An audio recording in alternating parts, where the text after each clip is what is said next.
Good afternoon, Chairman. Okay, we're just now starting the YouTube up, and I'll let you know when you're ready to gavel.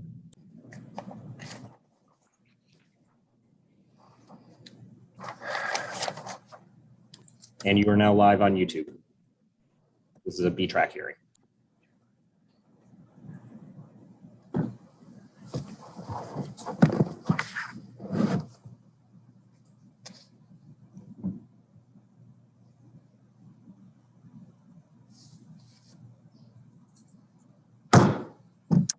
I am calling to order this hearing. It's actually a roundtable, a public roundtable of the Committee of the Whole. I am Phil Mendelson, Chairman of the Council of the District of Columbia and Chair of the Committee of the Whole.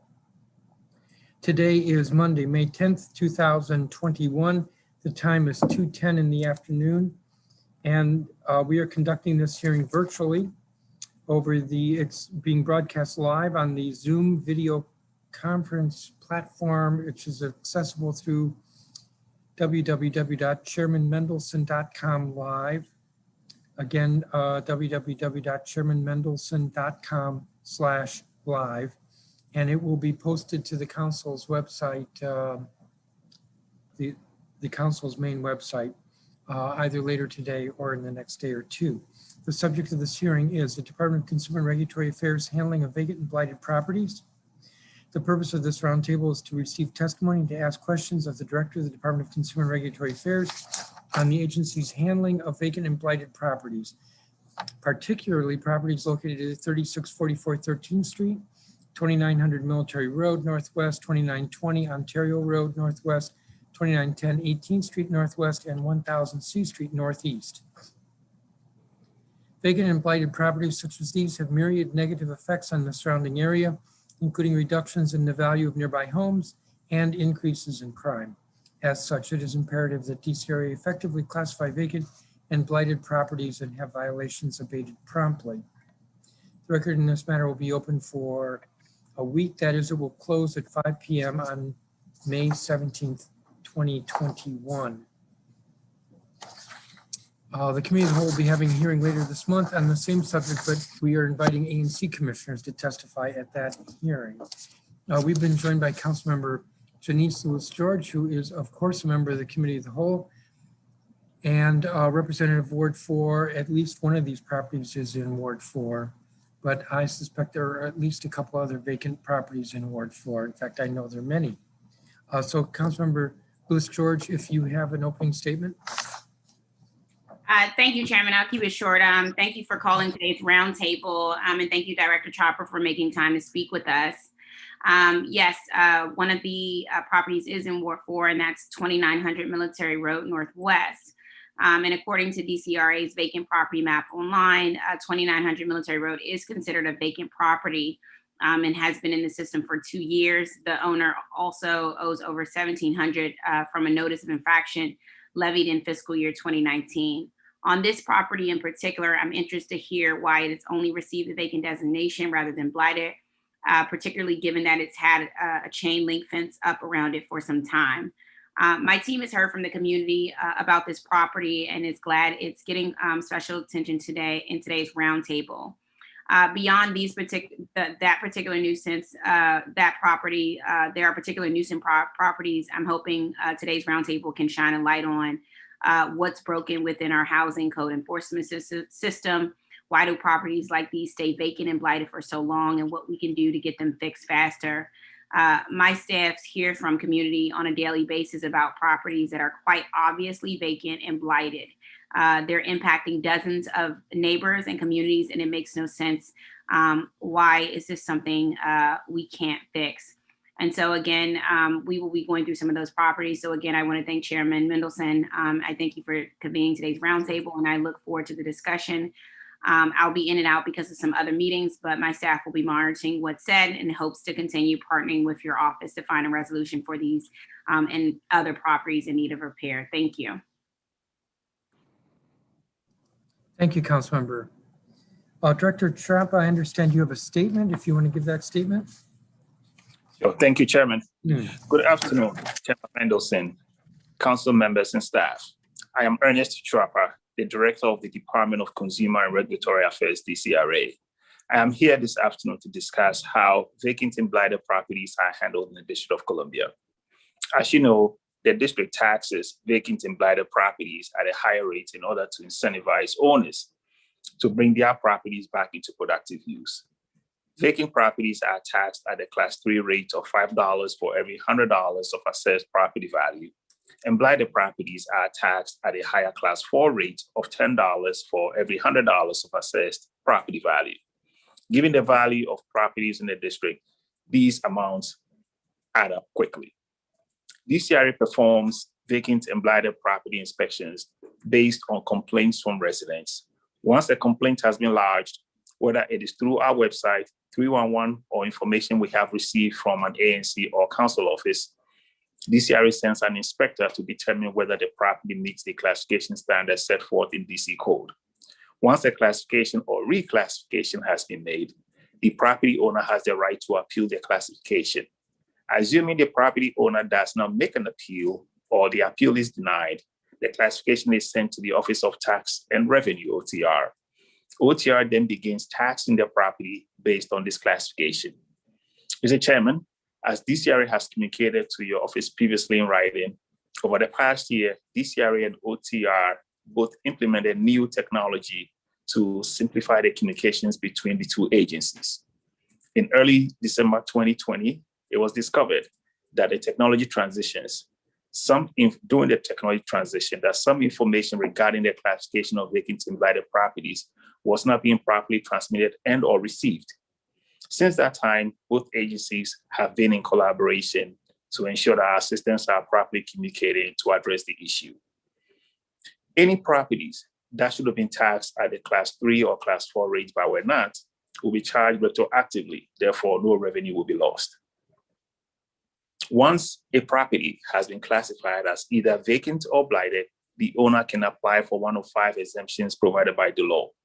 In general terms, the exemptions are available for properties that are under construction, properties that are listed as for sale or rent, properties where the owner is experiencing economic hardship, buildings that are subject of a probate proceeding or where the title is the subject of litigation, and properties that are the subject of a pending application for development that requires approval from entities such as the Board of Zoning Adjustment and the Historic Preservation Board.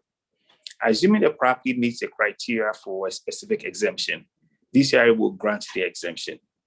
Once granted, DCRA shares this information with OTR, which then pauses taxing the property at the higher vacant or blighted rate and begins taxing the property at a lower Class 1 rate.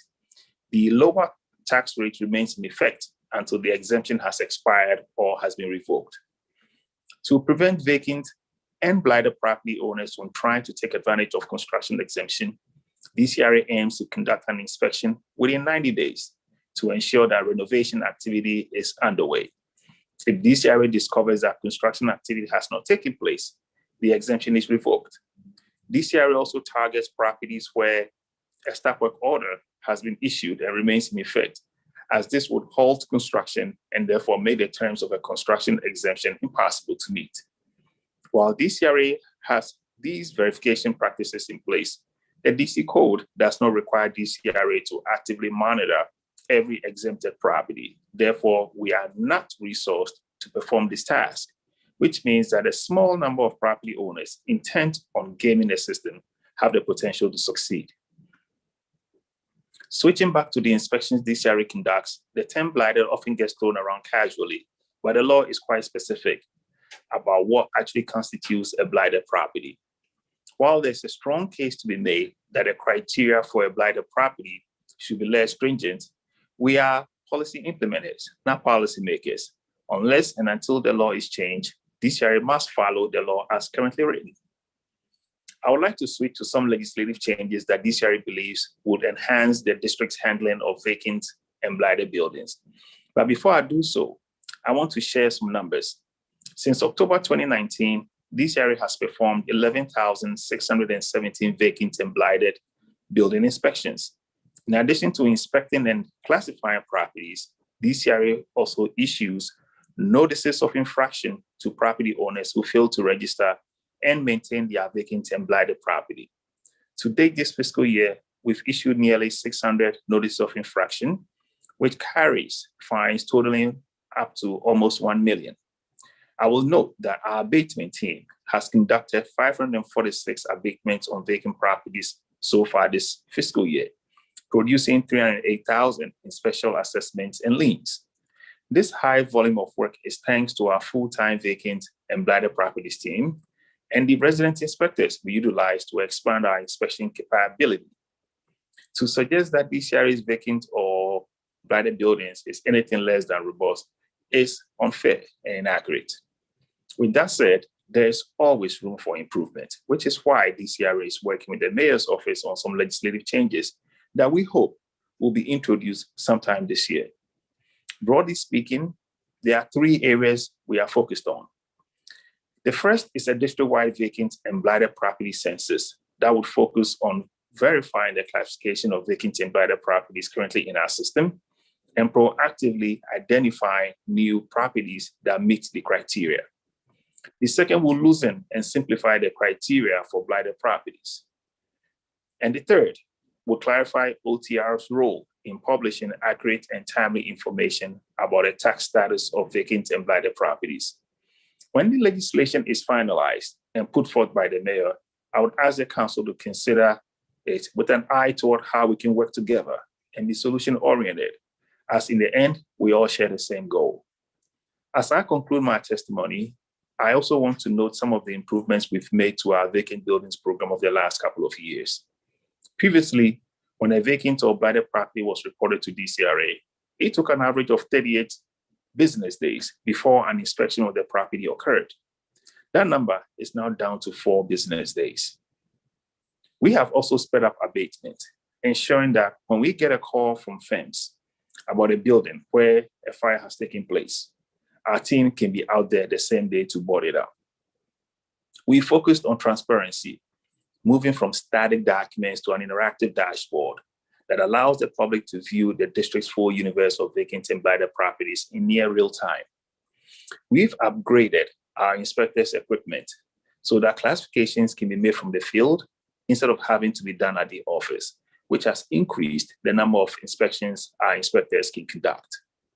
We've automated how we process inspections and exemption requests, which has increased our administrative efficiency and reduced the potential for human error. And we've developed an SOP incorporating the findings from the 2017 auditor report. These are important improvements that I am proud of our team for having achieved. With that, I'm happy to address any questions you may have.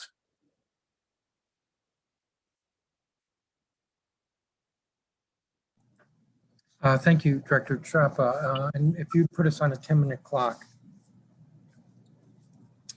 So I have a number of questions. I will start by asking about specific properties that were in the hearing notice. And I had sent you a letter several weeks ago, and I would still like a written response to that letter. The first concerns the property 3644 13th Street. This is currently owned by an LLC. It was acquired by a speculator or developer who in the summer of 2017 gutted the row house, and it is a row house. The construction caused structural damage to the adjacent home at 3642 13th Street and rendered the home on the other side, that is 3646, uninhabitable. That was the result of this construction. Since that summer, DCRA has issued at least 6 stop work orders, and in March had the row house condemned. The building has been vacant at least since the construction began in 2017 and is unquestionably a blight. So could you explain why, since the department has now this year, in fact, I think it was in March, reclassified the building as blighted, why DCRA did not retroactively reclassify the building as blighted? First of all, Chairman, I'd like to thank you for considering my request for our next extension for written responses. I really appreciate it. With respect to 3644 13th Street Northwest, as you noted, it is currently blighted.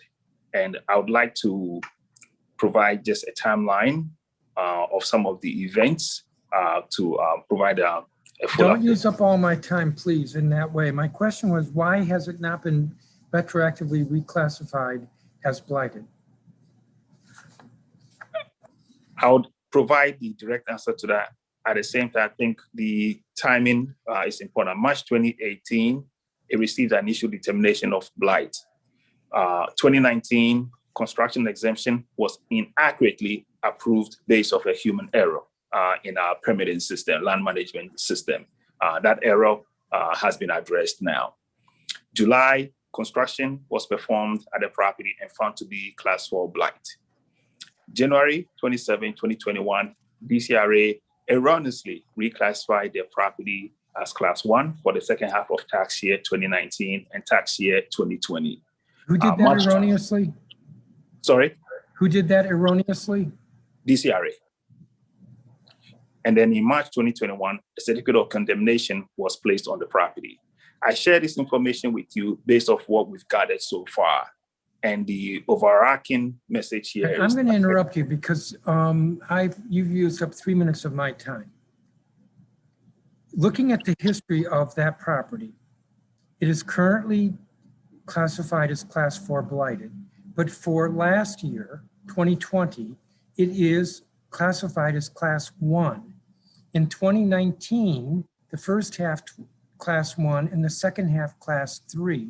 And in 2018, for 2018, it's classified as class 4.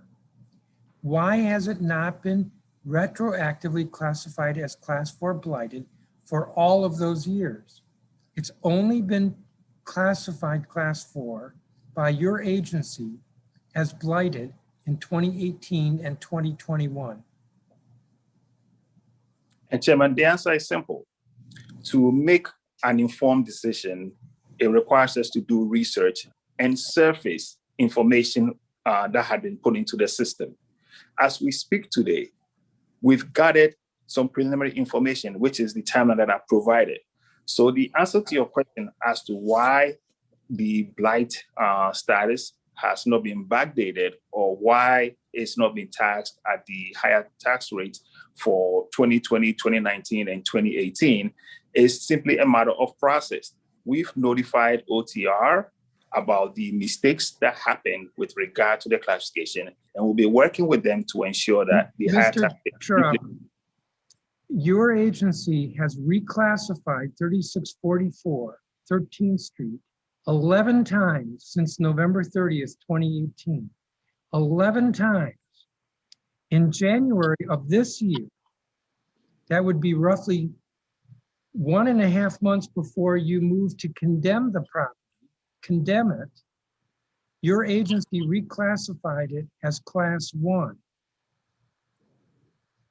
As I said, it has been class 1 for the first half of 2019, class 1 for all of tax year 2020, even though, and I know you know the property, we've both visited it, its condition has only deteriorated since it was gutted in 2018 or 2017, and the damage was caused to the abutting property owners. I find this embarrassing that property, which structurally damaged to the point of uninhabitability, its adjacent property at, I believe, 3646 13th Street. I find it embarrassing that it's been reclassified by your agency 11 times, but at no point, despite moving to have it condemned, have you simply retroactively reclassified it as blighted back to 2018.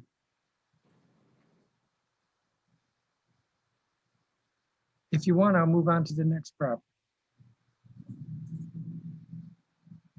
Chairman, certainly I understand the sentiment and where you're coming from around this particular property.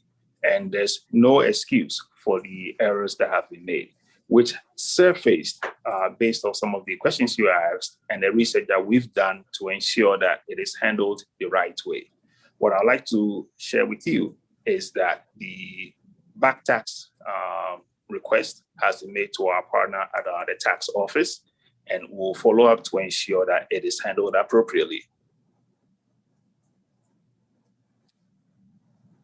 I'll move to 2900 Military Road. This was acquired by a speculator or developer in 2018. It's owned by an LLC. It was gutted, but the developer then abandoned the work. Earlier this year, some 80 residents petitioned that the property is blighted, and ANC 34G has acted formally to request DCRA to properly tax this property as blighted. Please explain why, on or about April 2nd of this year, DCRA reclassified this property as Class 1 for the second half of tax year 2019, after the work had been abandoned. And Chairman, I'll be providing you information as of today based on what I have. I also want to mention that our research into all the properties is ongoing so that we can provide a full written response. In April 2019, the property owner submitted an application for and was granted a construction exemption. The property owner had a valid permit at the time, and that explains why on about April 2nd, 2021, DCRA reclassified the property as Class 1. Okay. The property is exempt from the vacant property tax classification if it's undergoing active construction. However, if that active construction at 2900 Military Road, just as the active construction at 3644 13th Street, is abandoned and the building is left deteriorating and vacant and blighted, it seems to me the agency has the ability, well, I know you have the ability, the agency should have revoked its classification. It wasn't under construction, it was undergoing destruction. So why didn't the agency reclassify it as Class 4 every year back to 2018? It was April of this year. It was 1 month ago that your agency reclassified it as Class 1 in 2019 after knowing that the so-called active construction had been abandoned.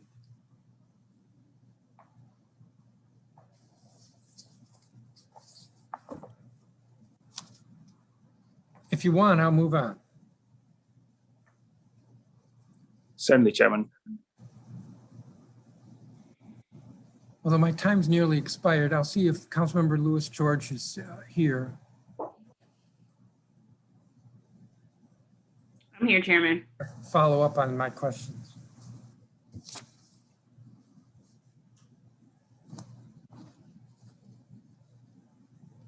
Councilmember?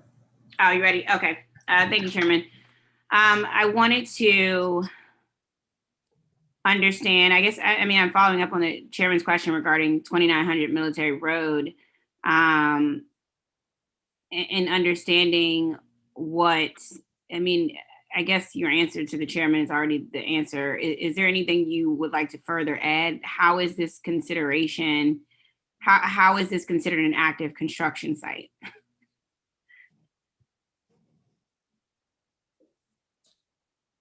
An active construction site, and I'll keep it simple here, you actually have to be doing constructive work. With regard to 2900 Military Road, it has a long history, at least going back to June 2019.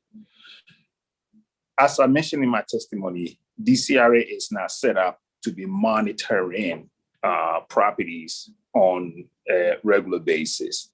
What we should have done better the first time around when we received an exemption request is flag this property as a risky property, and after the 90-day threshold for checking on the status of our construction, add that to a rotation so that we can periodically check on those properties, even though we are not required by law. So that if somebody is gaming the system, we increase our ability to catch it. Based off complaints from the community, which is extremely helpful, in the agency's efforts, we did a follow-up inspection to verify the current condition. And based on what we saw at that time, it met the threshold for blight. However, we are still in a 30-day window where the owner has a right to appeal. The owner has made an appeal, but the 30-day clock is not yet up for the agency to render a decision. So I share this information as an illustration that even in situations where things go sideways, we are committed to continuous improvement, and we'll be looking for ways where we can prevent these sort of like lapses from continuing to happen, and also trying to strengthen our hand with some legislative proposals. Okay, I know you said you could you flag a property as risky. What does it mean to flag a property as risky? And will a DCRA inspector go out there proactively when you do so? It is something that we are considering, given the needs of our residents and how the city has changed. Currently, DCRA is required, and the way DCRA is set up is we follow up on complaints. However, we've evolved to the point where now we can look at complaints that have come in and then put certain properties in a different bucket so that when we have capacity, we would go check on those properties. So it's sort of like moving away from 100% complaint-based to incorporating some proactive efforts so that we can better stay on top of our properties. Okay, into that end, you received written testimony from one of my constituents at 3922 3rd Street Northwest, saying the property has warning signs from the fire department because the property is unsafe. The last time DCRA charged them was in August 2020 for $592 worth of work. If a fire department has said the property has warning signs, does that fit into your risky property category? And will DCRA go out and inspect that property? And with the 3922 3rd Street property, why have they not done so yet? 3922 3rd Street, it doesn't ring a bell, maybe because of the address.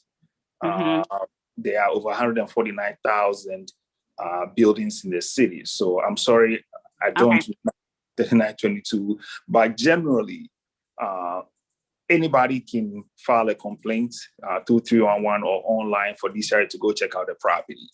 What we find from that visit will be documented or is documented in our system.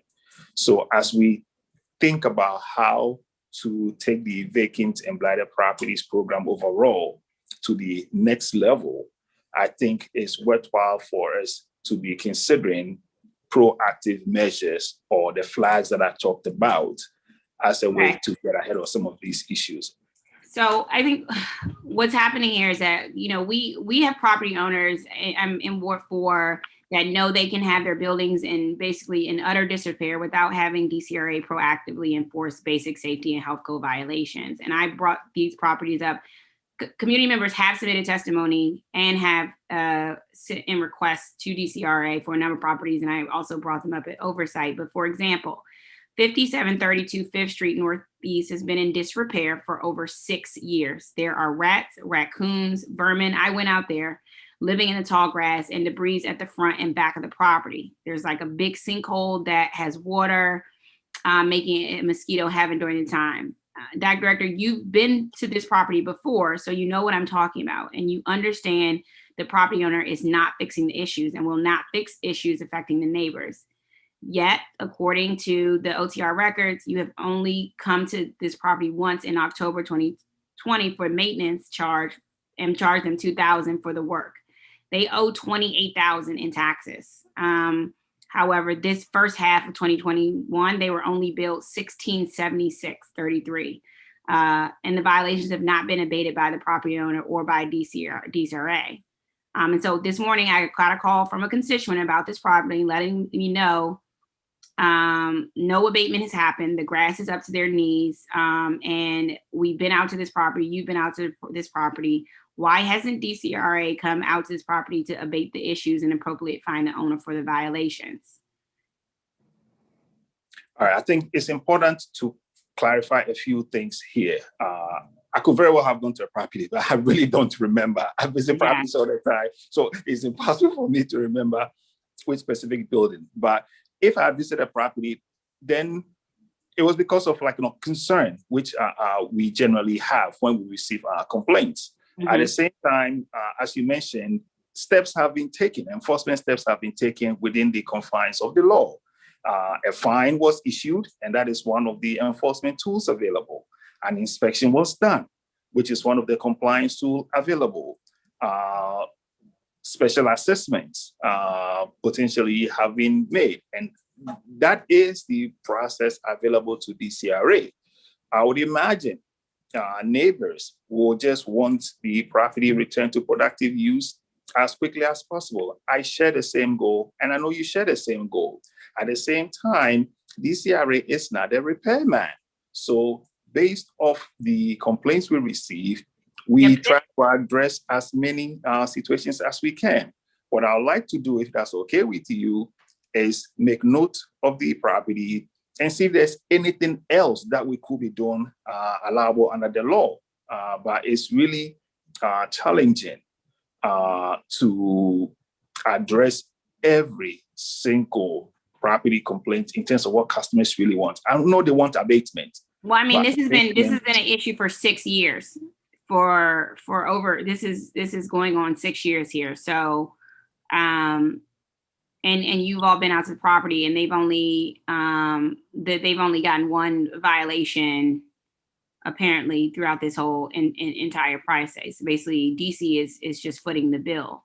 And there are several examples like this, like 5735 Fifth Street, where DCRA knows it's a problem for the community, but there is an abatement or fines issued to the property owner, and that is on you. You're not the repairman, but you are the person who is responsible for the abatement fines process issued to the property owner.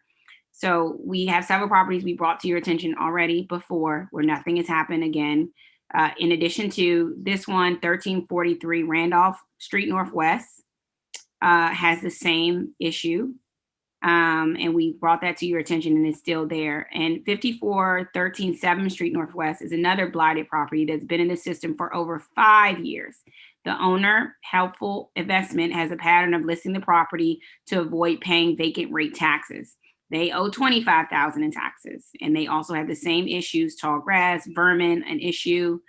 I can go on listing vacant and blighted properties with issues that we've identified in Ward 4 in the last 4 months that I've been in office. But the issue is the community needs DCRA to step in and ensure vacant and blighted properties do not affect the neighbors around them, and to do the work.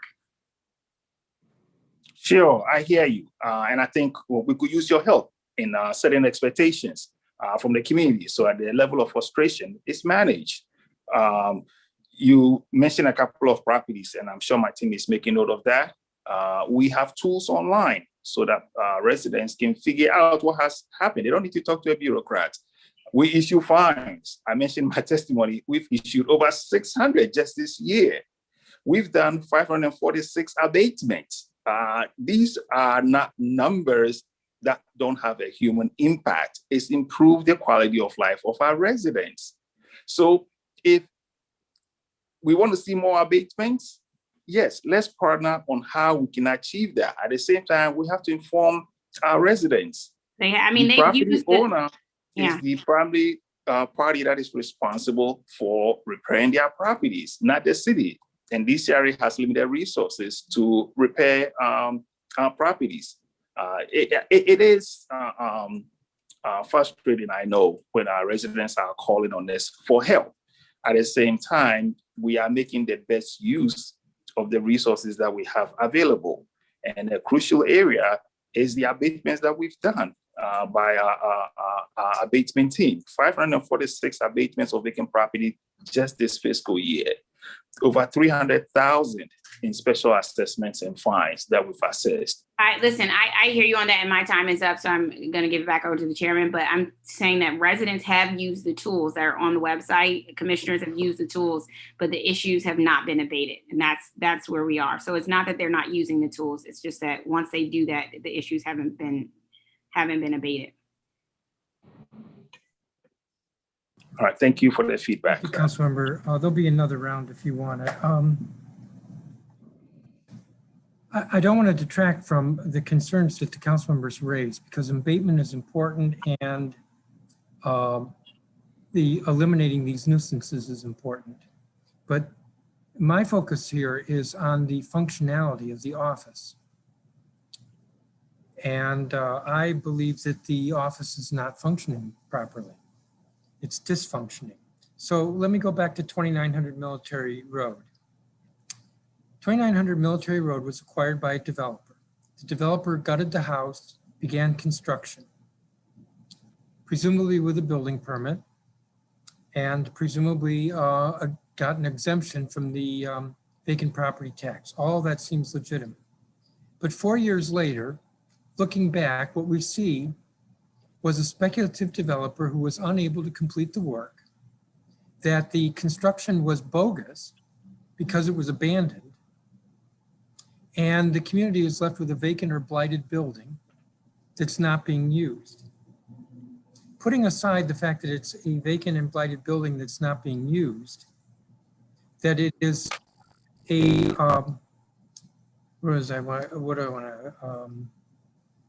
that it is a pull in a negative way on the community. Putting that aside, what is this office on vacant property, the vacant property office, doing? So in this case, they look at the property. As far as I can tell, they just check a box. It's class 1, it's class 3, it's class 1, it's class 3. They've changed the classification on that property 6 times since 2018. Why? They should have changed it once to class 3 or class 4, and if necessary, to have done so retroactively. So one of my questions to you in my letter was, after considering the events of the past 2.5 years, given the abandonment of the work by the speculative developer, why hasn't DCRA retroactively reclassified the property as class 4 for every year back to 2018? Instead, on April 2nd of this year, 5 weeks ago, DCRA reclassified this property as class 1 for the second half of tax year 2019. This property, I'm just going to repeat myself. Can you explain that? How is that efficient? How is that furthering the purposes of the vacant property tax law? Changing the classification 6 times, including 5 weeks ago, changing it back retroactively to class 1 after the developer abandoned the property. Chairman, the classification and the number of classification, there's no cap. There's no artificial cap on the number of classifications that can be done. It is based on information that is available at that time. With respect to 2900 Military Road, inspections conducted in June 2019, as an example, supported the class 3 determination. However, the property has deteriorated over time, which is part of the reason we received multiple complaints. And with your feedback as well, an inspection was done on April 1st, I believe, and the conditions we saw at that time met a threshold for blight. Yes, okay, so it's not taxed as, the synopsis of it's this not property. classified. Inspections conducted at a point in time is used to determine. It's not classified as blight, it's classified as 3, that's vacant. And its tax history, besides the fact that it's changed 6 times, was class 3 for the first half of 2019, but class 1 for the second half of 2019, and meanwhile abandoned the whole time. Let me go to a different property.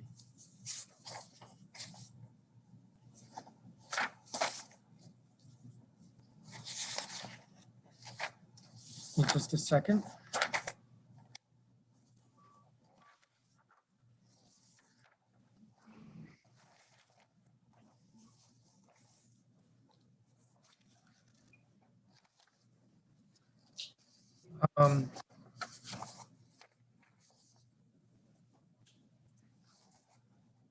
Give me just a second here.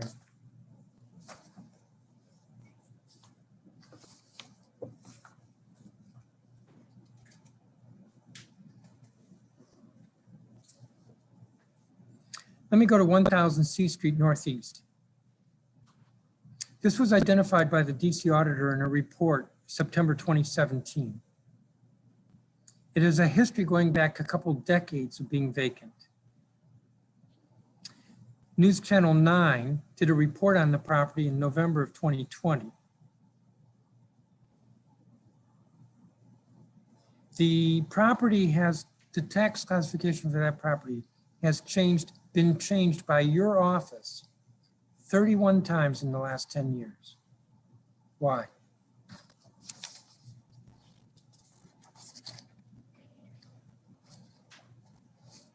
(1000 C Street Northeast), the number of classifications or reclassifications is directly the result of complaints or information or reports received by the agency.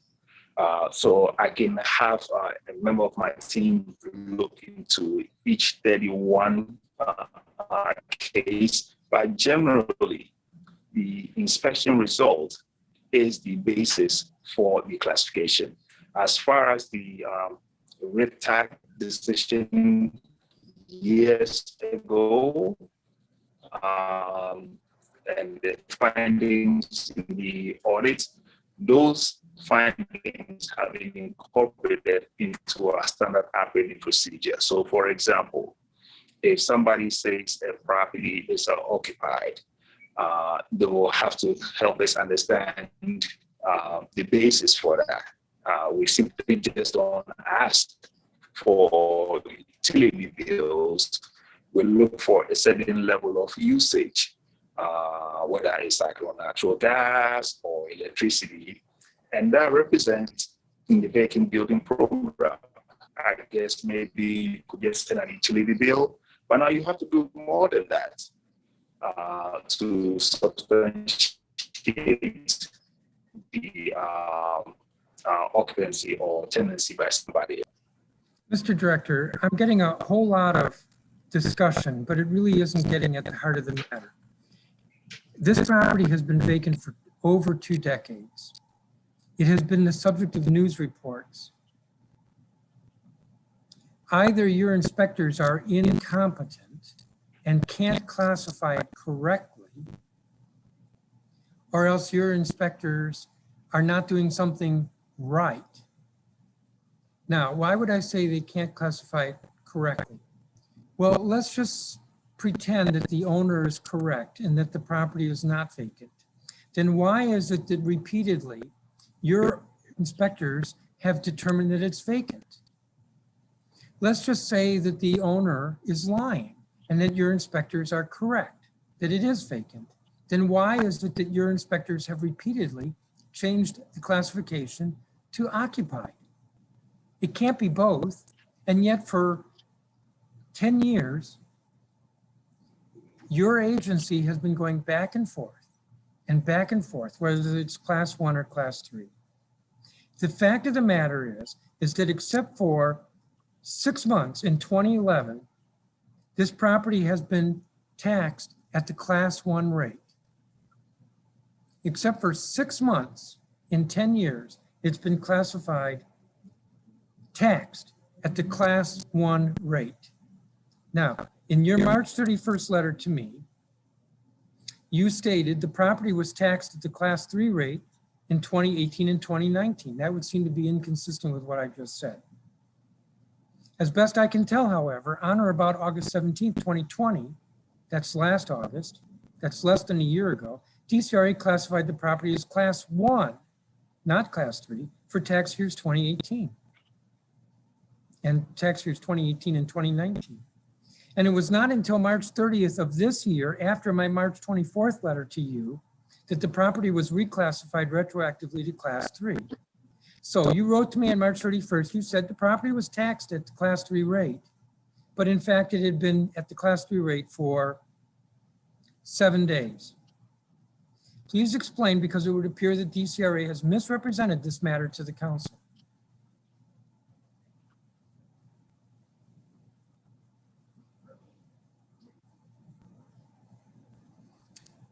Director, you appear frozen. Chairman, I'm sorry.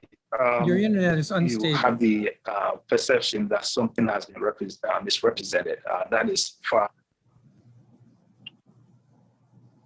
Director, can we take a minute or two for you to get your internet connection? Can you hear me now? No. Hello? Director, your connection is unstable.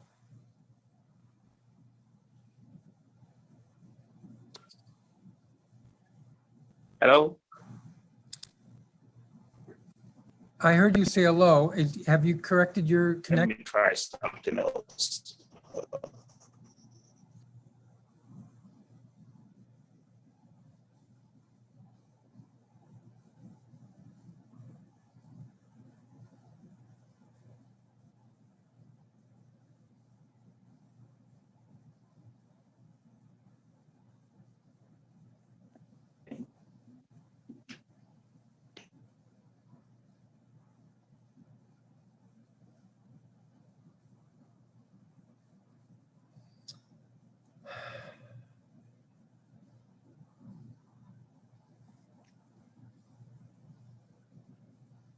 Hello? I heard you say hello. Okay.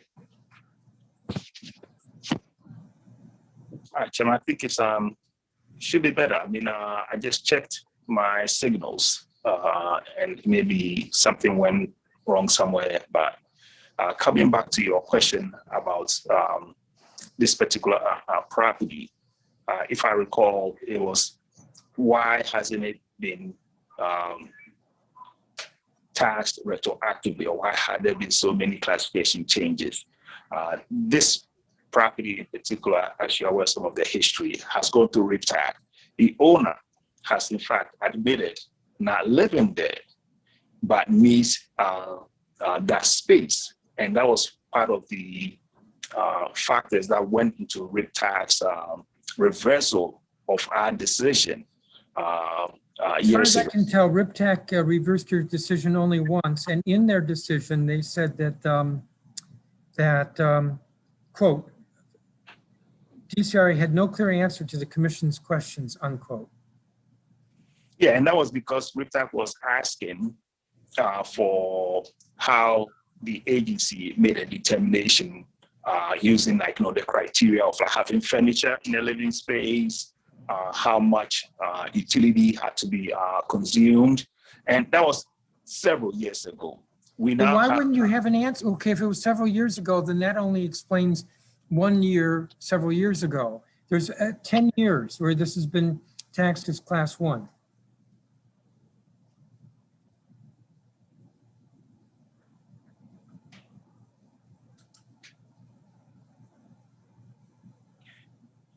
Based off Mr. Director. Based off the inspections that has been done, specifically inspections on May 8th, a couple of days ago, an inspection on April, we have determined it to be vacant. The property owner has the same opportunity to dispute those findings and will go to the due process. But given the long history of this, we will stay on this property to force it to some type of end game one way or the other. And how is that efficient, Mr. Director? because the system is based off rules and regulations and laws that we have to follow. First of all, it's complaint-based. Are you saying that the rules are inefficient? I'm asking how it is efficient that you are constantly inspecting it. So on May 20th, 2010, you inspected it or determined it to be class 3. On August 12th, 2010, you went out again, determined it to be vacant, class 3. On March 11th, 2011, to class 3. August 19th, 2011, again, that's 4 times in 1 year, class 3. January 30th, 2012, class 3. August 25th, 2014, class 3. August 28th, 3 days later, class 3. How many times are you going out and inspecting the property? I can assure you it hasn't changed. I've looked at it. It looks exactly the same every time I go by it. Curtains drawn, no activity, nothing, lifeless. September 9th, 2014, class 3. How is it efficient for your inspectors to be going out there constantly? Either it's vacant or it is not. Let me ask you this. Have your inspectors done an address check to see who's living there?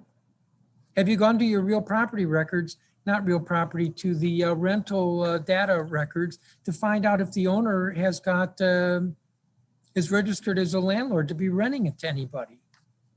It's owned by an LLC, by the way. I doubt the LLC is actually living there. How many times has it gone to RIPTAC? And why is it that DCRA didn't have an answer, didn't answer RIPTAC? You don't know what is a inadequate utility bill? No, Chairman, not at all, not at all. Okay, how much water is used at that property? How much electricity, how much gas? And you know why I ask? Because I've gone out there and looked, and the answer is nothing. But you've sent your inspectors out there many times, and you are testifying here that your inspectors are efficient.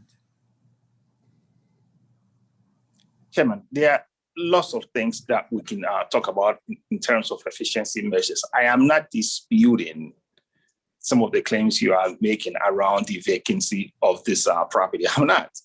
I'm giving you context as to why inspectors went there many times, because we receive complaints. And when we get complaints, we just don't tell the complainant, sorry, we've been there already, so we're not going there anymore.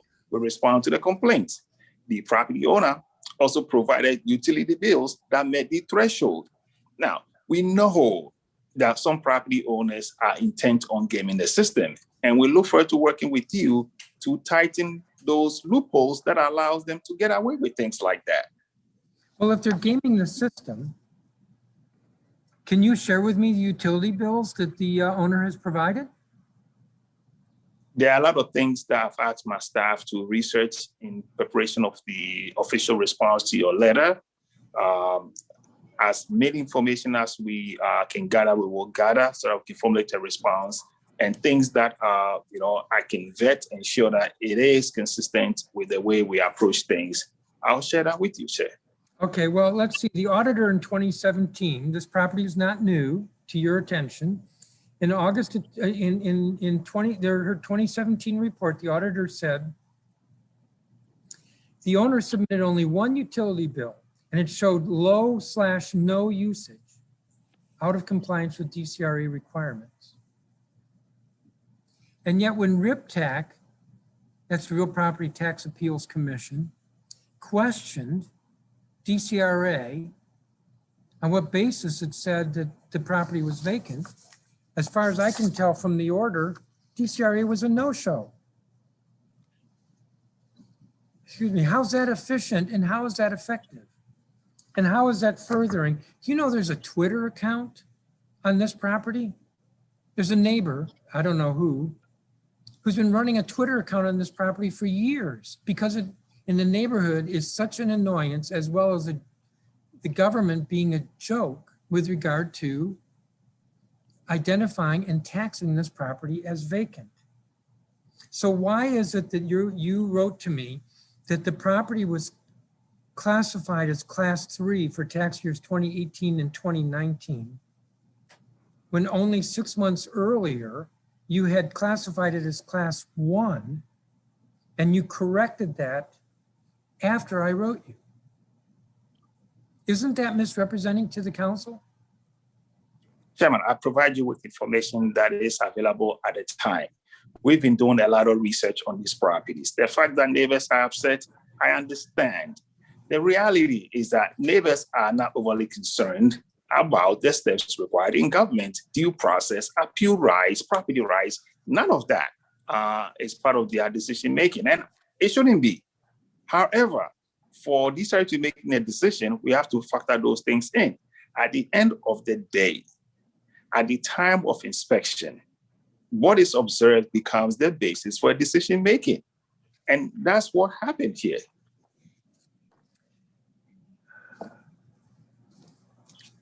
Okay, so you're citing due process, but then earlier you said some folks game the system. So is that due process to game the system? Don't answer that. So in my letter to you, I asked, please explain why this property has not been classified as blighted and why the property was taxed as class 1 in 2018, 2019, and 2020. And your answer was the property was taxed at the class 3 rate in 2018 and 2019. So I would appear to be wrong in my letter. Again, I asked, why was the property taxed as class 1, 2018, 2019? Turns out that your agency reclassified it the day before you sent that letter. Isn't that misrepresenting to the council?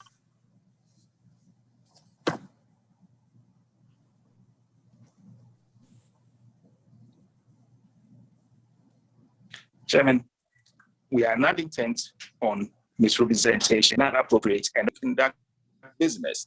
The facts surrounding this property have been difficult to gather. And as we gather information, we respond to the letter. We also know that there's been some misclassification issues on this particular property. We are working with You're breaking up again. So that the information in our system marries what they have. And this is a work in progress. And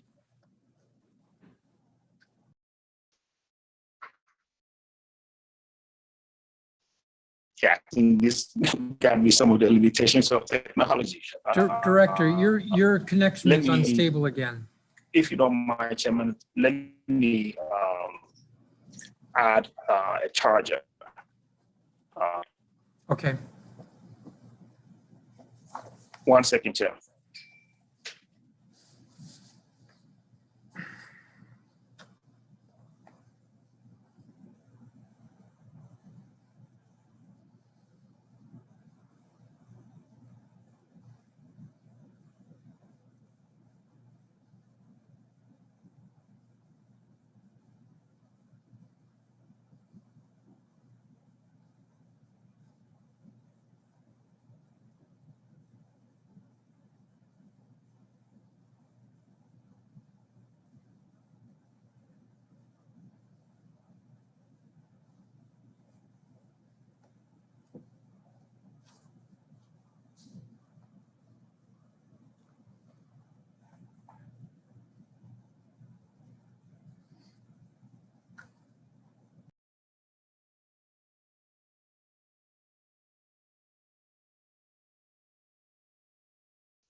Hello, Chairman. Yes. All right, I'm sorry about those technology issues. I was running low on battery. I've inserted it into the power, into the socket. So I'm hoping that should help. Well, I don't expect you to admit that you misrepresented or your agency misrepresented to the council. Should not expect you to admit that, but I will just restate. It was because the department got caught that it reclassified it and then acted as if it had been properly classified all along. This property has been vacant for too long, over 20 years. And the fact that it's been reclassified by your department 31 times in the last 10 years and continues to be vacant and continues to be taxed at the class 1 rate, in my view, speaks to an inefficiency in the vacant property office, which I would feel better if the department would admit and fix. I'm going to bring up a property that I didn't ask you about. Yeah, Chairman, and I just want to make a small note here, but it is really important because of the respect for your office, the respect for you, and what we are building here at DCRA in terms of a culture of transparency, accountability, and responsiveness. No misrepresentations have been provided to your office with regard to 1000 C Street Northeast. The flow of information has been challenging as we dig through records. This is a property that has decades of history that sometimes is available in paper that we have to gather so we can present the best information we could gather for you. We also know there was a misclassification in the OTR system. This is one of the facts that we've come across. So as we continue You're blaming OTR. No, far from that. We are taking responsibility for surfacing the history of this property and coming up with a path forward. We have a strong partner in OTR that we work with, and we are glad to have a partner that understands the big picture. I share this information with you to the degree that it helps you understand that we are not having some grandiose ideas of giving you inaccurate information. That's just not how we operate. If we've gone to the extent of providing even the public a dashboard to see classification decisions that we make in near real time, that speaks to our investment around transparency. The fact that your guys are spending all this time reclassifying one property when they could be out there with other properties. Let me ask you about 2910 18th Street. Has been vacant at least 6 years. It has no floors, has no roof, has no rear wall. The abutting row houses on each side have been braced to prevent collapse. There are trees growing out of the front facade and front door. When I showed you a photo of the property at the performance hearing, our performance hearing on March 18th, you mistakenly thought it was 3644 13th Street, which DCRA has condemned. The owner, it's an LLC again, a developer, not an individual, which I think in itself is telling. The owner obtained a building permit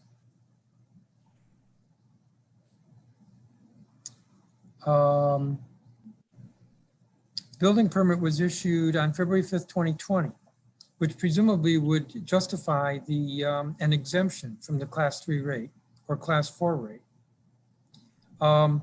What did DCRA inspect the property after February 5th, 2020? Before March of 2021 when I wrote you? You asked if DCRA inspected the property in February? No. The building permit was issued February 5th, 2020. Was an inspection done anytime after that in 2020? I'll have to check our records to see the inspection, like not timeline. This was one of the questions I had asked you about 2 weeks ago. Okay, yeah, I asked that, Chairman, you consider our request for extension so that we can dig into the property history. I mean, well, shouldn't your vacant property office have records of all this so that it wouldn't be that hard to find? Records do exist. Records sometimes exist in tables. Records do exist sometimes in PDF files. And we have to do this research while at the same time. Mr. Director, one of the complaints, complaint is the wrong word, but one of the complaints in the auditor's 2017 report was that the vacant property office does a lousy job of keeping records. So it sounds to me like it hasn't changed. It shouldn't take long to figure out when the inspection was done following the issuance of the February 5th, 2020 permit. Chairman, I don't want you to get the impression that we don't have records. I'm stating that as of this second, as I speak with you, I don't have information on whether or not an inspection was done in February. We'll be responding to your letter. I asked you this question on April 26th. That was 2 weeks ago. And I put in the hearing notice that I would ask you. Certainly. And we'll be getting back. You're breaking up again. You're frozen at the moment.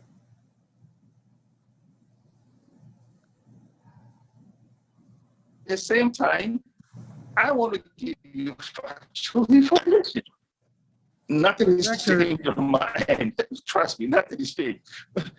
Director, your connection's unstable. Well, Not understand something anything on you've the said. highway, something can do much about that. Director, can you hear me? But I said, yes, Chairman, I can hear you. We'll be providing a response to the letter. And you would answer every specific thing that you are asked for, including you asking me for SOPs. Director, your connection is unstable again, and virtually everything you've said in the last couple of minutes, I've not heard.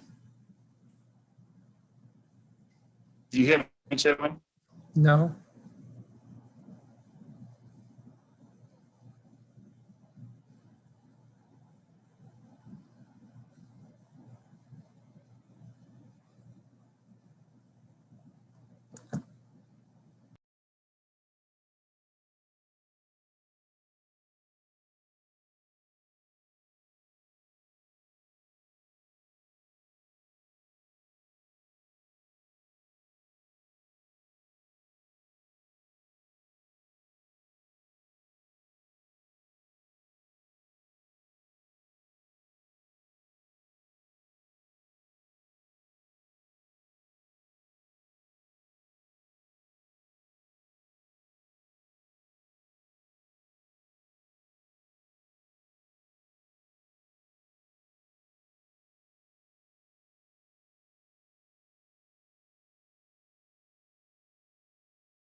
I'm going to say for the record, we're waiting to see if Director Chirapa is going to rejoin us. His internet connection has been very unstable, and I'm assuming it just simply got disconnected, and I'm hopeful that he will be logging back on.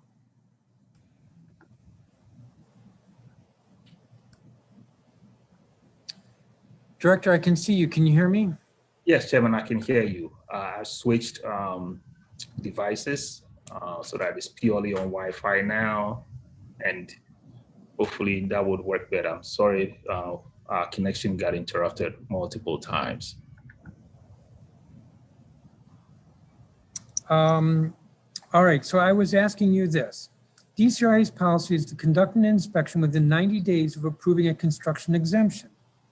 And a building permit was issued for 2910 18th Street on February 5th, 2020. So my question is, when was the inspection conducted? Your March 31st letter to me, that is a couple months ago, suggests that the inspection was done in January 2021.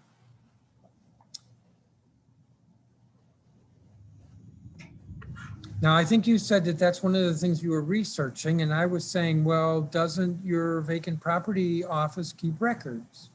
To which you said yes, to which I suggested that perhaps it's very disorganized, just as the auditor observed in her 2017 report.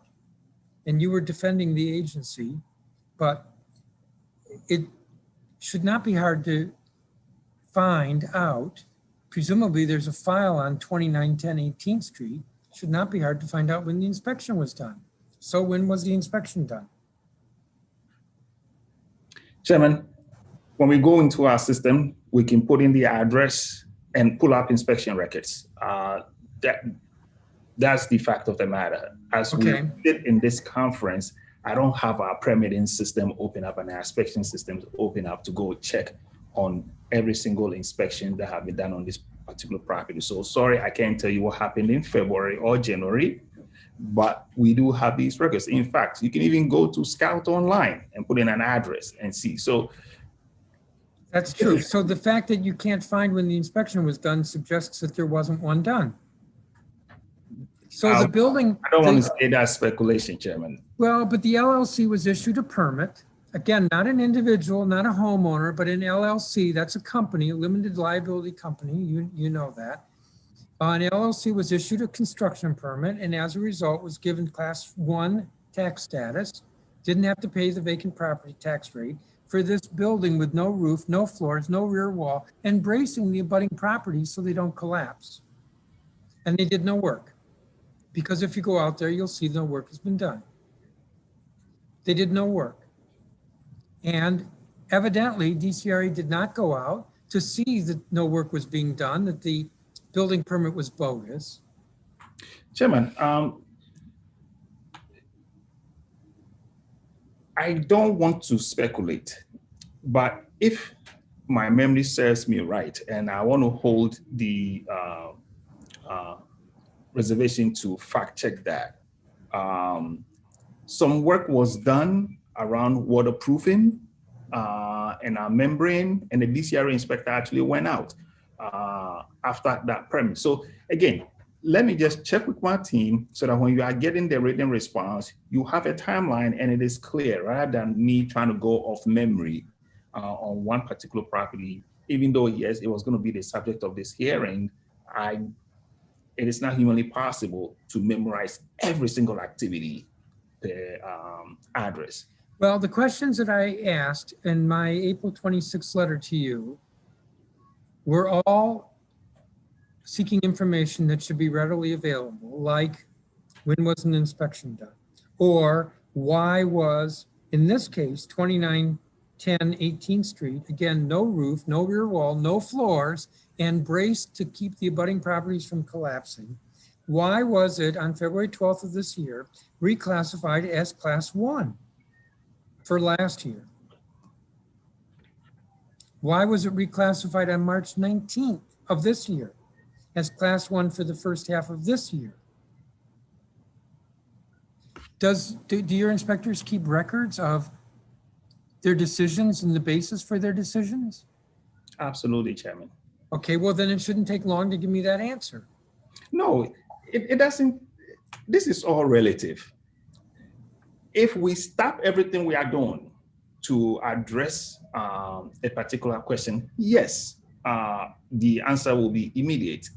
You asked, I think, about 10 different questions, and I kindly asked for you to consider.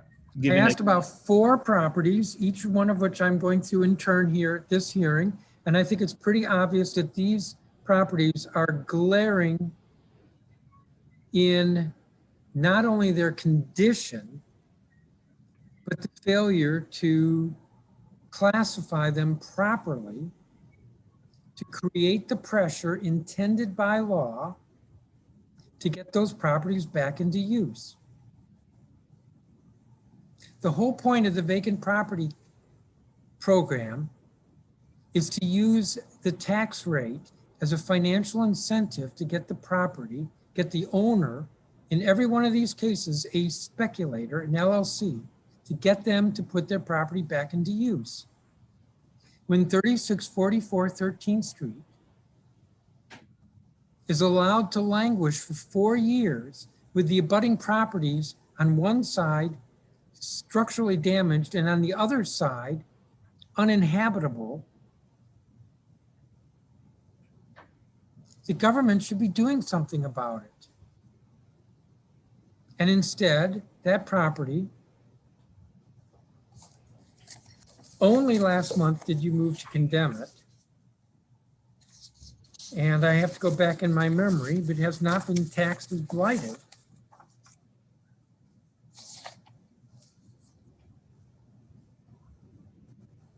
Your March 31st letter regarding 2910 18th Street, your March 31st letter states, quote, the property was under active construction.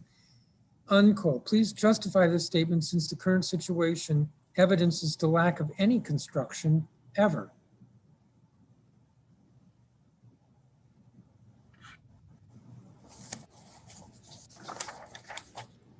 Can you justify that statement?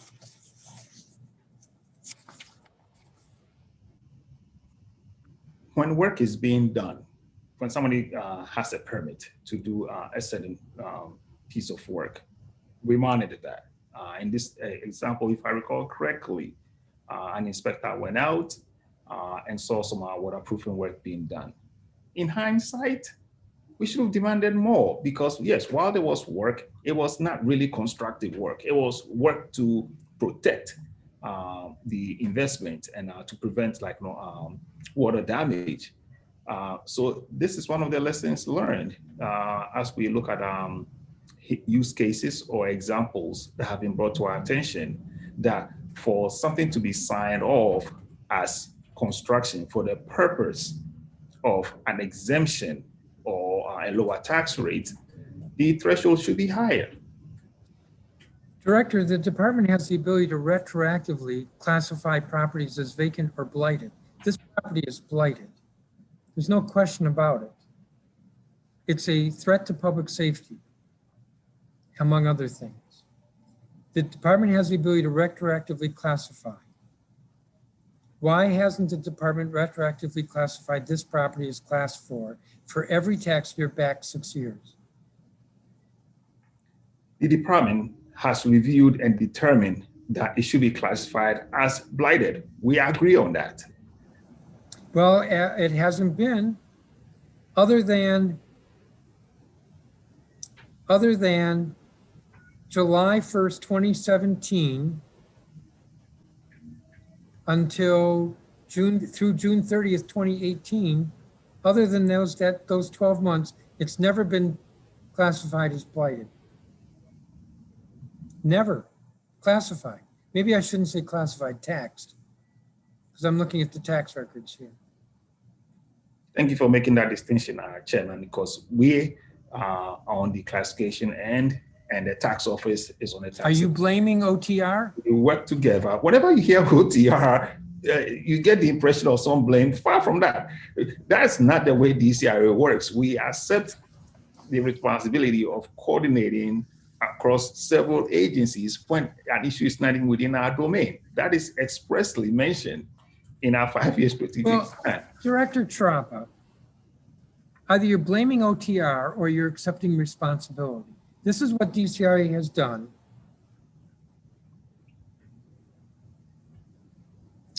since February 2018. It has reclassified the property 15 times. 15 times, 5, 10, 15.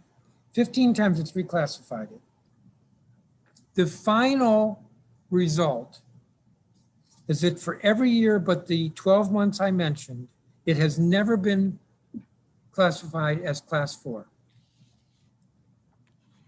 Wasn't that the property where you changed it to class 3 the day before you wrote me?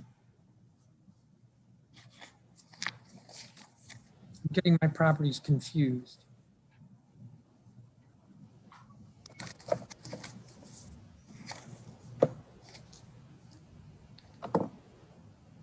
Yeah, I'm getting my properties confused. That was 1000 C Street. This one, you changed the classification.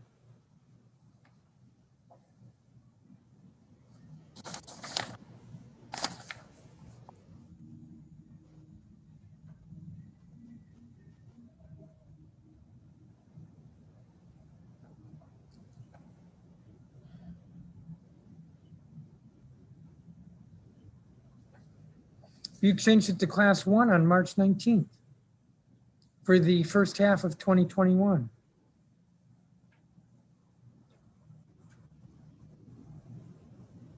Six weeks ago, your agency changed it to class 1 for the first half of tax year 2021. Even though I think you just admitted it's blighted. No roof, no floors, no rear wall, bracing to support the abutting properties. I'll move to 2920 Ontario Road.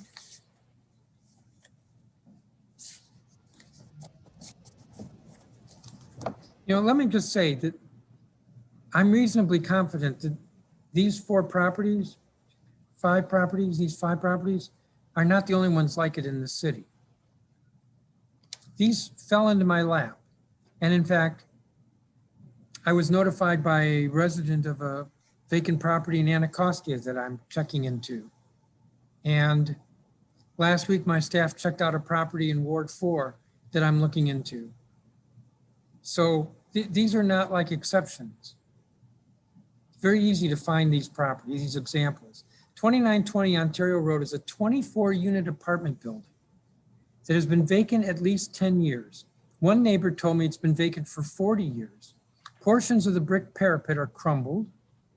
Portions of the eaves are exposed to the elements. There are missing and broken windows throughout. It's unquestionably an eyesore. On or about February 2nd, 2018, DCRA classified this apartment building as Class 4. Subsequently, however, it was reclassified by DCRA as Class 3. On or about February 12th of this year, DCRA retroactively reclassified the building as Class 4 for tax year 2018.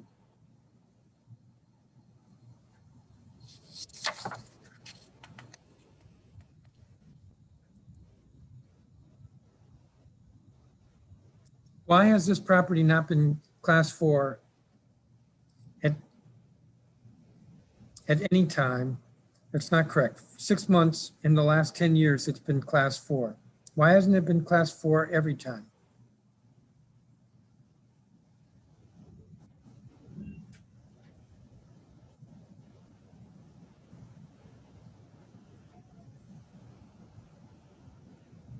Let me rephrase the question.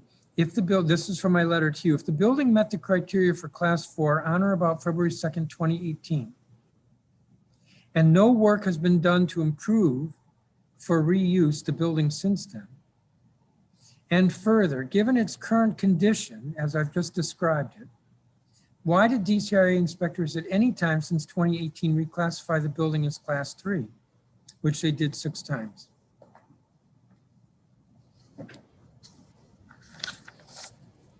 Chairman, I presume you're referring to 2920 Ontario Road? Northwest? 2920 Ontario Road. The classifications and reclassifications that were done in the past was based off some information received. What I've committed to doing is responding to your letter. And I ask for additional time so that you don't get information in bits and pieces, which can also send the wrong signal, so that if there's conflicting information, there's an opportunity for it to be reconciled. Except that your inspectors should keep records of of its inspections, should it not? Should they not? And they do, Chairman. Keeping records is one thing. Analyzing the record and reviewing a decision made is another thing. Well, what is there to analyze? You simply pull out the reason why the classification was changed, unless it doesn't exist. That's oversimplifying it. Just as to review information, sometimes you look at the history of exemptions, whether it's 5 years, 3 years, 12 years. You look at ownership information as well. You look at photos that have been submitted. You do research on addresses. It is not something that you push a button and it answers the question for you. That level of automation has not been achieved. So again, in the interest of giving you full information and addressing the questions that you asked, Chairman, I ask again that you consider the request I made for an extension so you get written responses. Mr. Director, I'm still not understanding. When your inspectors make a decision, do they not have a written justification for it? They do. Okay. And do they not keep that written justification? They do. Okay. Then it should be as simple as pulling that out and then telling me why it was changed to Class 1 for the first half of 2017 and why it was changed to class 4 for the second half of 2017, and then changed to class 3 in 2018. I mean, it's either vacant or it's blighted or it's neither. But apparently it's all three of the above. I can tell you, looking at the building, nothing's been done. As I You and I said, agree on one thing. The criteria, well, there are a number of things, but in this particular context, the criteria for blight is stated in the law. And I think it has to be loosened a little bit, because what might appear to be blight to an average person does not meet the code requirements. It has to be unsafe, insanitary, a threat to public health and safety. And the critical piece is that it has to be boarded up in addition to other things, which we think has to be loosened up. A blighted property doesn't have to be boarded up. That precondition is an improvement opportunity that will streamline the work and also ensure that classifications are done as fast as possible to incentivize property owners to return their properties to productive use. all right, so 2910 18th Street is not boarded up because there isn't a whole lot to board up. Yes, there is the front facade, but there's nothing else to the structure. 2920 Ontario Road is partially boarded up. But if you go out and look at it,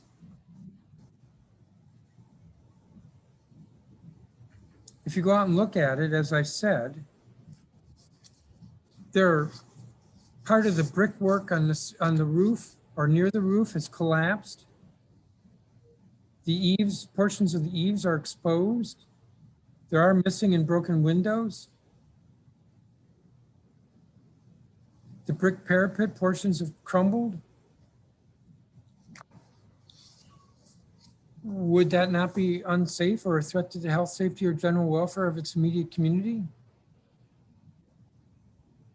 Missing a roof, rear wall, all floors, bracing the abutting party walls to prevent collapse.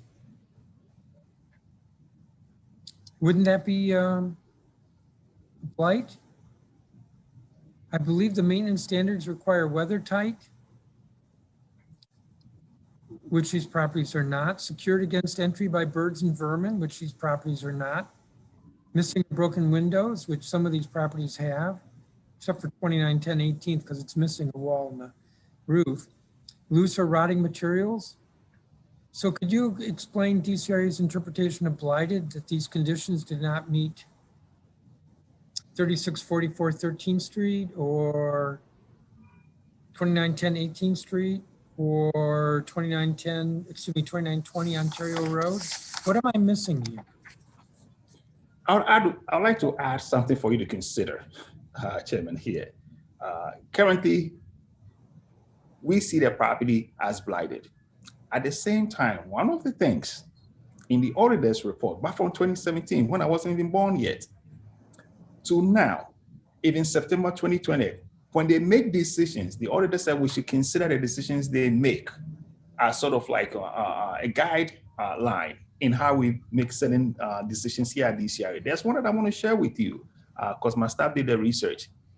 According to RIPTAG's decision from September 2020, if a property consists of only walls and a foundation and is incapable of occupancy, it cannot be considered a vacant, blighted building under the controlling statute, quote unquote.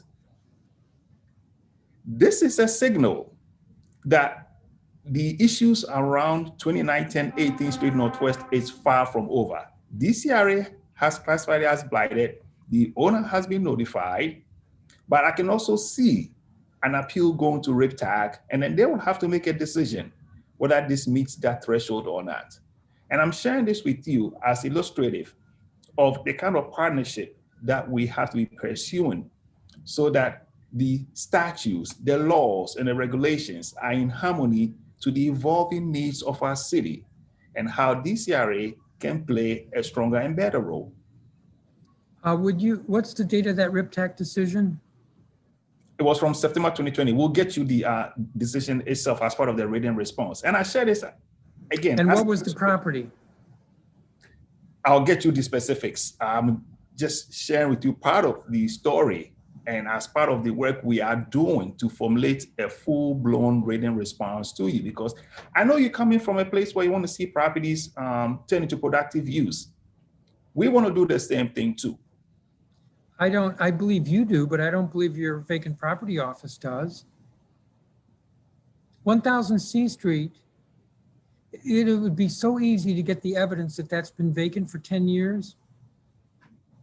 Your guys have just checked the box.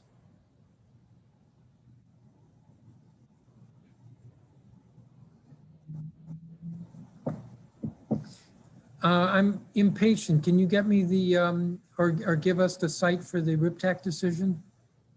You will get it, Chairman, latest tomorrow. But again, we are working on a comprehensive response to your letter, and there are more things that we'll find. And again, it is coming from a place of let's share what we find, things that went wrong within DCRA, things that are fundamentally wrong with the city's laws, so that collaboratively we can put up a better regime. You know, Chairman, there's one thing that is night and day in terms of improvement, and that's something the city can take advantage of. It used to take 38 business days to get a vacant property inspected. We've built capacity through the Novell Resident Inspector Program. It now takes 4 days, Chairman.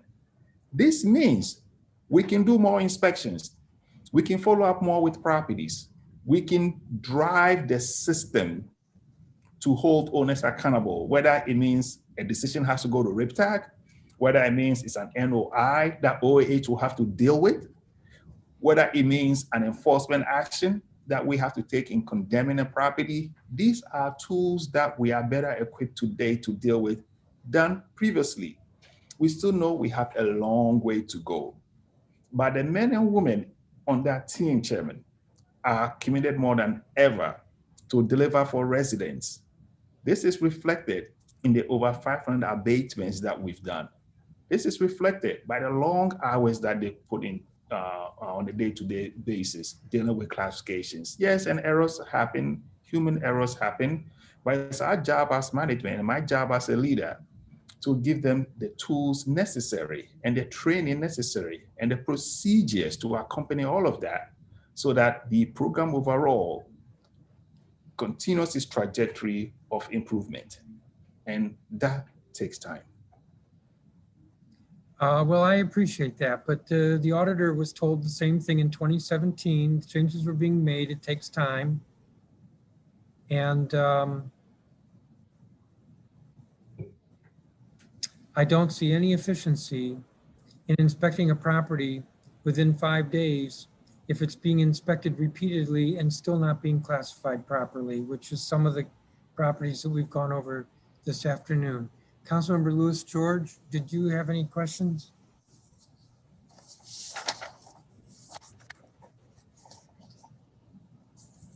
Yeah, I'll just, because I've been in and out listening in, I will just add a few requests. I would like to see a request for vacant blighted properties in Ward 4.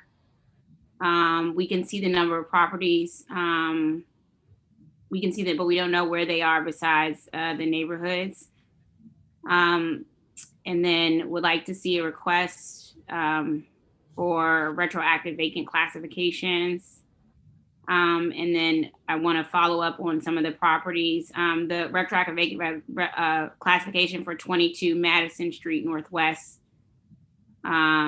In terms of retroactive vacant classification, I would like to see 22 Madison and review. Community members have shared with me that 22 Madison Street Northwest has been vacant for over 30 years. It has only been in DCRA's vacant property system for 7 years. So I have community members saying 30 years. We have 7 years in the system. I would like to see that reviewed moving forward.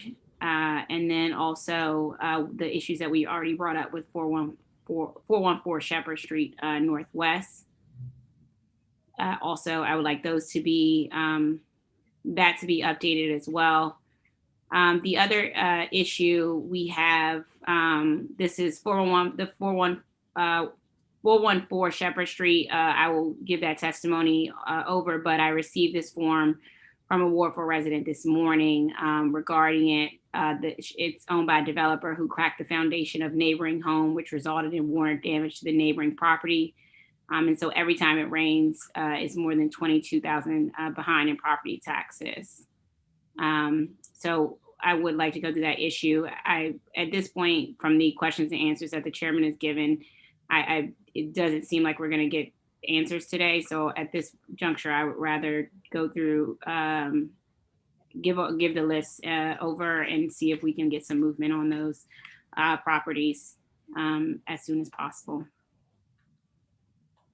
Thank you, Council Member Janice Lewis. I want to get a bit of a clarification on the property so that I have a clear sense of what you're looking for. With respect to 22 Madison Street, you said residents claim it's been vacant for 30 years, but in DCRA system, it's been vacant for 7 years. You want to know why? All right, we'll look at the history of our complaints for that property, and then take it from there. DCRA doesn't go proactively looking for property. So if it was vacant 30 years ago and nobody complained, that could be the gap. I don't want to get too much into it until the research is done. As far as 414, do you want us to look into the complaint of like water damage, or can you give me a little bit more? Yeah, I can. So I'll read you. So the resident said the family has owned a home on the 400 block of Shepherd Street for almost 60 years. 414 Shepherd Street is owned by a developer who cracked the foundation of a neighboring home, which results in water damage to the neighboring property every time it rains. During this time, I understand DCRA has tried to mediate after damage was already done.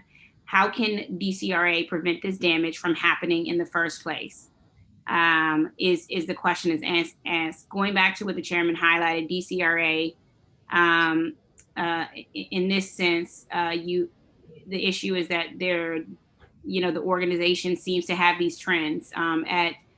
At 414 Shepherd Street, the owner made several errors, apparently applying for their construction permits that should have raised a red flag. If they can't submit clear permit, how can we expect them to safely do the work? And an inspector should have gone out to check on the work before the damage was already done. It seems like the owner of 414 Shepherd Street was given a permit when they weren't prepared or ready to do the construction work in the first place. This is before the damage and after the damage was done. What's DCRA's process for determining when to give out permits? How does DCRA ensure that developers execute the work as permitted? You don't need legislation to do this. And if you do, we're happy to give you the tools you need as legislators. Okay. There are a couple of things in there that we would look into, and then I'll circle back with you. And then to the first point around specific properties, you mentioned that you can only see the neighborhoods where they are. Maybe I can have a member of my team follow up with somebody on your team, because the vacant property map gives specific address. We know we have quite a bit of some work to do to update that map, but when you click on each dot, it will give you the specific address that the vacant property is located. So I'll commit to having somebody follow up with your team or somebody from your unit so that we can walk through it. That may help. Okay, no, okay. We would like a list. We would like a list from you. So if we can get a list from you, an Excel document that we can have updated, that would be great. We don't publish anything other than what is on the website. So, I don't want to create the perception that we have something else.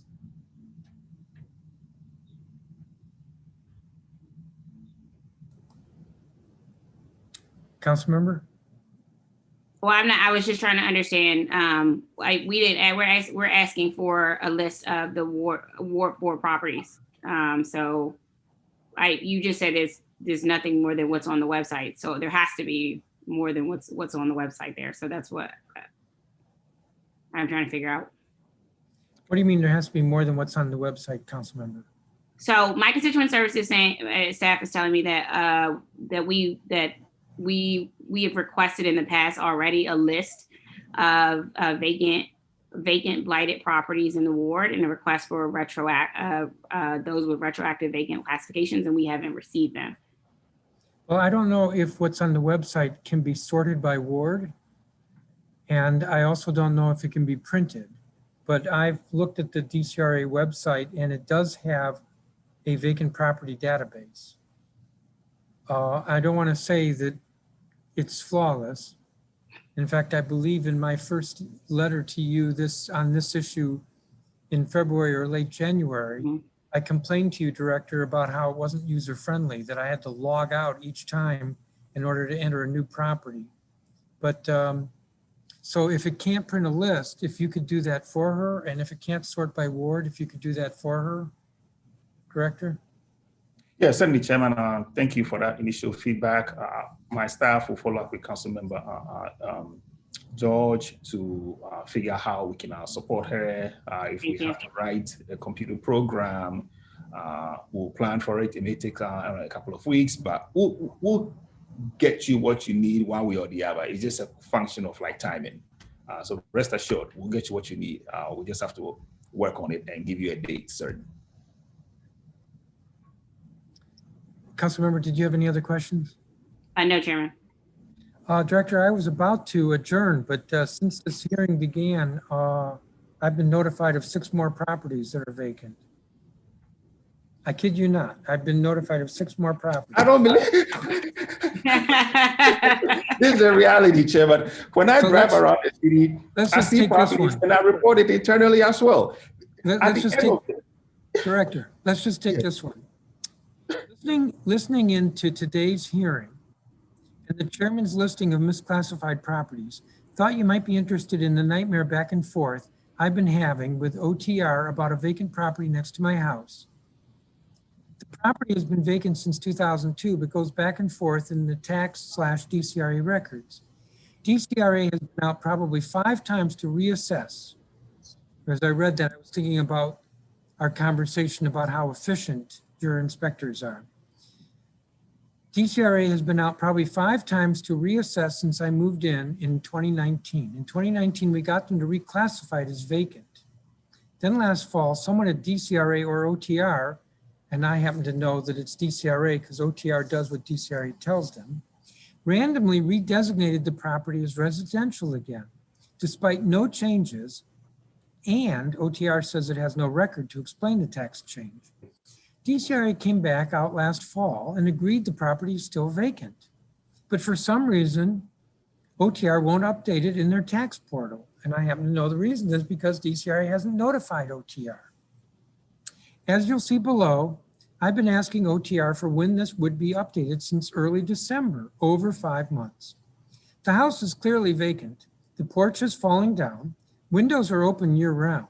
The yard is a mess. The front door has been wide open for over 2 years, and random people sometimes sleep on the open porch. There are birds, raccoons, bees that live in the house. It's just a mess. Not sure why DCRA has it going back and forth. So, obviously you can't answer me on that because I didn't give you the address, but it speaks to, I mean, this is current.